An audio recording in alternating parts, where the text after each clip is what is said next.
One of the greatest compliments that a preacher can receive is that he preaches the gospel a little bit too much. People actually make that complaint. That preacher's talking about Jesus too much. That preacher's proclaiming the gospel too much. It's a strange way of thinking, especially for a Christian, as if we can ever hear too much gospel. Think about in the Old Testament how frequently the Exodus comes up, such as in Psalm 77, where the psalmist remembers, ponders, meditates upon what God did for his people of old. It's all over the Old Testament. Why do they concentrate so much upon the Exodus? Because that's when God, in mercy and compassion, redeemed them, rescued them, saved them from from which they could not save themselves.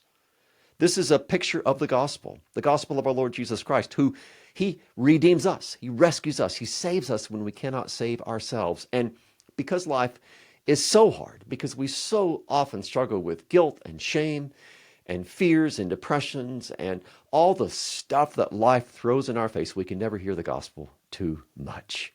So, if you're going to a church that doesn't preach the gospel, find another church.